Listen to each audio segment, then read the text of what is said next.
Esta reflexión, esto fue en la década del 70, ¿no? 60, 1963. 63. Me imagino que era más difícil hacer estos planteamientos en la comunidad científica. Pero muy difícil. Era parecía casi un planteamiento esotérico. Hoy es ya una moda. Una locura. ¿Qué pasó en el pensamiento científico de ese año a hoy, digamos? ¿Cuál es el cambio más fundamental? Era una locura porque implicaba justamente soltar la certidumbre, porque esto tiene que ver con la emoción, ¿no? La certidumbre de la cual los científicos operamos. Y total, estamos conociendo la realidad y tenemos el método que nos permite ese conocimiento directo o indirecto. Claro que nos podemos equivocar, pero el método eventualmente nos salva de la equivocación si lo aplicamos adecuadamente. Entonces, la efectividad exige que tú no reflexiones mucho y tienes que hacer experimentos, tienes que ir mostrando cómo son las cosas, en fin, un científico experimental. Entonces, cuando yo cambio la mirada, porque eso es lo que hago, cambio la mirada sobre la comprensión de los fenómenos en dos momentos. En 1960, mucho antes que este libro, en 1960, yo acepto el preguntarme, a través de una pregunta de un alumno, por el origen de los seres vivos, preguntándome por las condiciones que tienen que haberse dado, de modo que el resultado del operar de esas condiciones hayan sido los seres vivos. Y ese es un cambio fundamental en el pensar, porque no me estoy preguntando por el ser vivo como una cosa allí, sino que por qué tiene que pasar de modo que un resultado sea este ser vivo que está allí. Y eso implica un cambio de visión con respecto al explicar y con respecto al pensar del conocer. Aquí tengo el cuadro, el famoso cuadro de Escher, ¿no? Manos que dibujan. Claro. Creo que visualiza muy bien un poco a lo que estás apuntando. Es decir, el cambio de eje más importante aquí es, en el fondo, poner la objetividad entre paréntesis, si tú lo has dicho tú mismo. ¿Qué significa poner la objetividad entre paréntesis? Poner la objetividad entre paréntesis significa, me doy cuenta de que no puedo pretender tener acceso a una realidad independiente de mí, porque en la experiencia yo no sé si más tarde voy a visualizar la experiencia como un error o como una ilusión. O sea, en el momento en que yo vivo algo, yo no sé si después voy a decir me equivoqué o si fue una ilusión, porque la equivocación y la ilusión son posteriores. Entonces, cuando hablo de poner la objetividad en paréntesis, no estoy negando los objetos, sino que estoy haciendo referencia a un estado de conciencia. Soy consciente de eso. Y en tanto que soy consciente de eso, no puedo pretender que voy a validar mis explicaciones o mis afirmaciones diciendo que tengo acceso a la realidad. La ciencia o el fundamento de la ciencia tal como se han dado en Occidente, entre paréntesis también, no estaría entre paréntesis. En estos términos sí, porque es una apertura reflexiva. No es subjetividad. La subjetividad pertenece al objetivo. Cada vez que hablamos de objetivo, su contrapuesto a lo subjetivo. El paréntesis no niega el objeto, sino que permite preguntarse, ¿y cómo sé yo lo que digo que sé? ¿Qué fundamentos tengo para hacer esta afirmación? Admite la pregunta ¿cómo lo sabe? Sin que esa sea una ofensa. Entonces, cierto, permite reflexionar sobre la ciencia.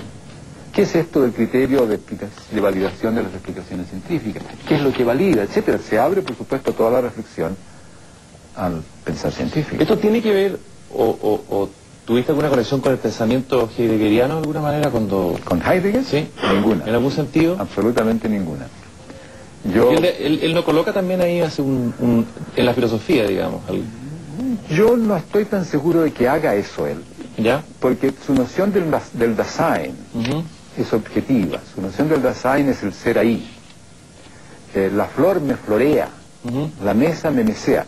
Y justamente lo que yo hago es mostrar que esa visión no tiene ningún sustento posible, porque yo no puedo decir nada sobre el en sí, no como una condición circunstancial, sino que intrínseca al fenómeno del conocer. Y esto no es una limitación, sino que es nuestra condición de existencia. Así que no tengo ningún fundamento en Heidegger. Si tengo alguna conexión filosófica fuera del trasfondo general, digamos, de lecturas que uno tiene, o sea, claro, yo pertenezco a mi tiempo, en el sentido de que estudié en el colegio filosofía, leí cosas de antropología, yo, por supuesto que sí, o sea, yo no pensaba en el vacío. Pero si yo quisiera señalar alguna conexión filosófica sería con Nietzsche. Y con Nietzsche, en una, digamos, sintetizado en un pequeño relato que Nietzsche tiene en Así hablaba Zaratustra. Este es un libro poético maravilloso. Es una danza. Es una danza. Y tiene un pequeño relato que se llama La metamorfosis del espíritu. Y dice, el espíritu primero se transforma en camello. Y se pregunta, ¿qué es lo más pesado para llevarlo sobre mis espaldas y solazarme en mi fortaleza? Luego el espíritu se transforma en león. Y se pregunta, ¿qué es lo más terrible para enfrentarlo y solazarme en mi valor? Y por último, el espíritu se transforma en niño, y el niño es un primer movimiento. Y eso, para mí, sí que fue significativo, porque, por un lado, abre todo el espacio reflexivo. Es un inicio. No estás comprometido con ninguna teoría, con ninguna ideología. Y yo leí eso mientras estaba enfermo del pulmón con tuberculosis en un sanatorio de Putaendo. Y ahí estaba yo, si me salvaba, digamos, si no me moría, en el inicio. Y eso para mí fue, yo diría que si quiero alguna conexión con un filósofo, ahí está. Y en tu libro rescatas siempre la ciencia, o la actitud, el temple científico frente al temple filosófico. ¿Cuál es tu desconfianza frente a la filosofía o al modo filosófico de conocer? No es que yo tenga desconfianza a la reflexión filosófica. Yo hago reflexión filosófica, así como hago reflexión científica.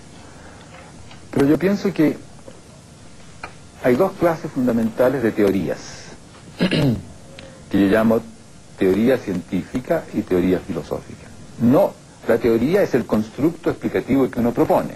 O sea, la reflexión filosófica no significa una teoría filosófica, es que yo miro los fundamentos de lo que hago. Eso significa la reflexión. Yo no puedo hacer filosofía pegado a la certidumbre, porque entonces no reflexiono. Y tampoco puedo hacer buena ciencia, por lo demás, pegado a la certidumbre. Bueno, yo pienso que hay dos clases fundamentales de teorías, según lo que tú conservas en el constructo teórico. Si conservas coherencia con la experiencia, haces teoría científica. Si conservas coherencias con principios, haces teoría filosófica. Si conservas coherencia con la experiencia y haces teoría científica, por lo tanto, los principios están para variar, no te apegas a ningún principio. Cambias los principios con toda facilidad. Pero si haces teoría filosófica y conservas principios, entonces lo que puede variar es la experiencia. Desdeñas la experiencia. Las experiencias que no satisfacen tus principios quedan desdeñadas. Entonces son dos caminos teóricos, digamos, dos teorizaciones muy diferentes. Entonces cuando yo objeto algo, objeto las teorías filosóficas. Y eso lo objeto porque te impide la reflexión. Tienes principio, el principio de esto, el principio del otro, el principio de lo más allá, y se acabó la reflexión. Y por lo demás los filósofos hablan de eso cuando hablan de ideología. En el fondo los filósofos cuando hablan de ideología están reconociendo lo que pasa cuando tú te apegas a lo que... El peligro de la filosofía convertirse en ideología. Exactamente. El peligro de la filosofía de convertirse en ideología en el momento en que hace una teoría filosófica. Nunca pensamos